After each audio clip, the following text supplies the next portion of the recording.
Hi everyone, and welcome to Jack and Cat Adventures. Today we're going to make Snickerdoodles, and I'm going to run through the ingredients with you and then walk you through how to do everything.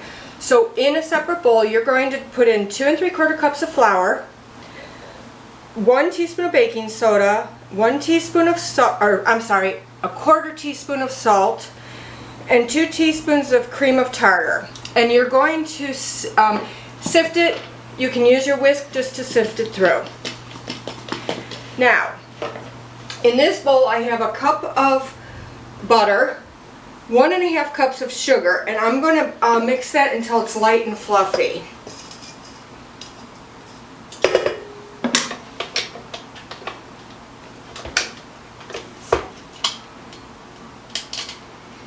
Oh, imagine that. It helps if you plug it in. That's another tip for all of you out there. Electrical appliances work better when plugged in.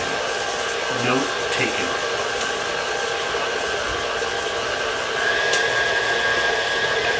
And this recipe comes together real quickly. And you can double or triple it or whatever you want to do. It works really nice. And I have froze these before and they come out pretty good. Let me just wipe down my bowl. It's not even taking long, we're almost there. Just make sure your butter is softened beforehand, room temperature. That way it mixes up really easy for you. Sometimes when you have cold butter and you mix it in, it doesn't get in with the sugars, and so then you have pockets of butter in your cookies, and that will make it either burn or be really greasy and gritty. So make sure that you take the time to cream your mixture.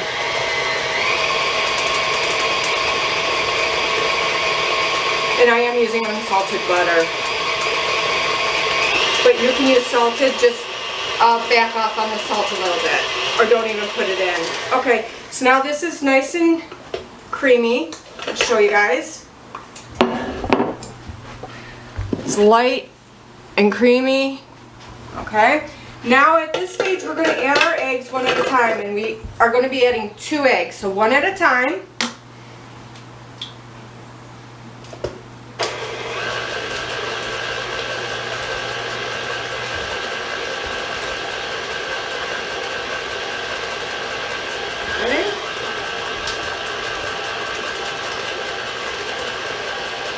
That all mixed in really well.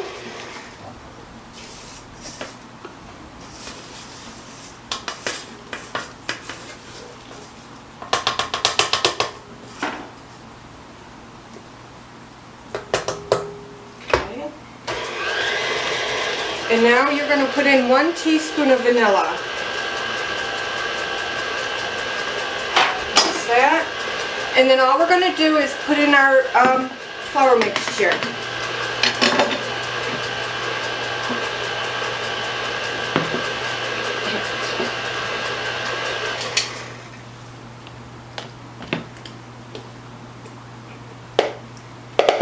I'll probably do like half, just so it gets mixed in really well.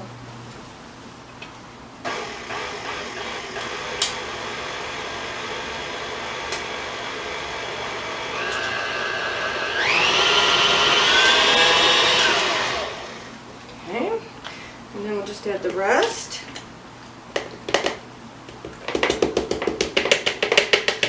And by the way, I love these bowls. I got them at Macy's. And they're great for pouring in the flour. Works great. I think they're a pack of 3, small, medium, and large that come together. And there's a bunch of different colors.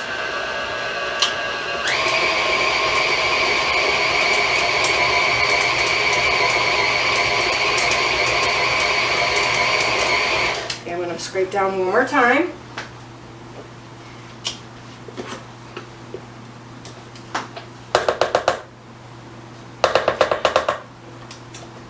While I'm doing this, I have a question for all of you that are bakers or whatever. What brand of mixer do you have, and what are the pros and cons of it? Because I'm looking for a new mixer because this one's just about had it. And I'm not sure that I want to go with another KitchenAid. I've seen other ones out there and I was just wondering if someone can give me tips on that. I really would like some info on it. Okay, so I'm just going to turn this on one more time Make sure everything's creamed real well, mixed in together.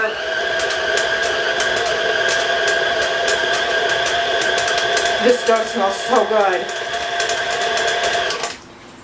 Okay.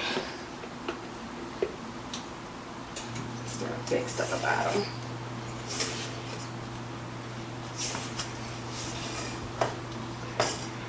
Let's do one more time.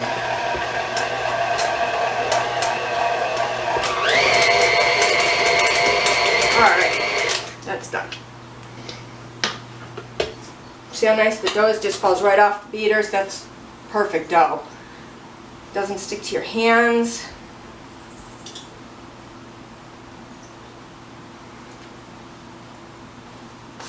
Alright, so let me grab my pan. So what you're going to do is you're going to put either parchment paper or a sill pad or whatever you have, non-stick. You can spray your pans too.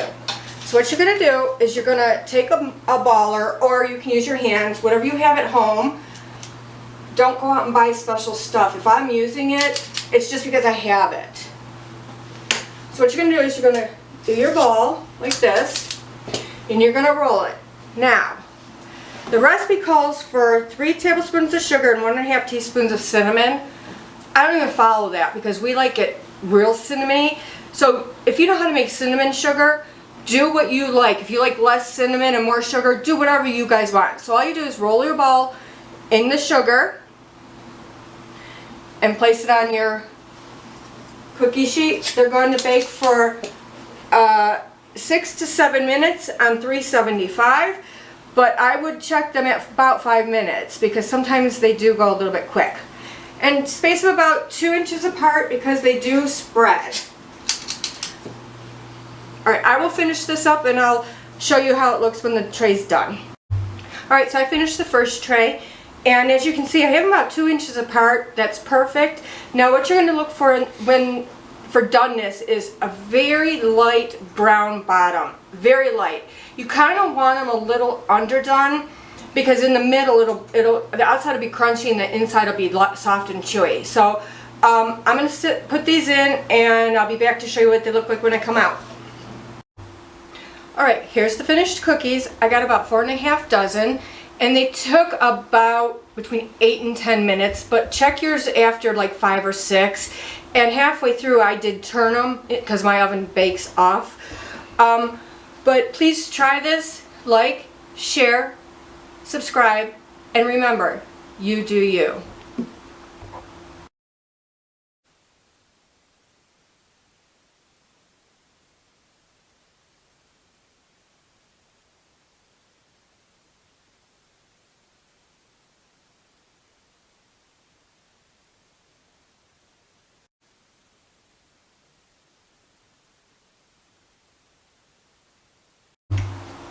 Well, here we are, Thursday afternoon taste test with Josh, made by Kath. First appearance is very original in appearance and very original in aroma.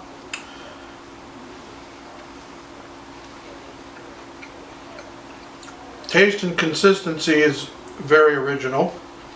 And when I say original, that means for the original Snickerdoodle that I gauge everything on, which was from 7th grade home ec class. So wash that down with a little bit of sugar-free grape drink and we're good to go. Have a good evening.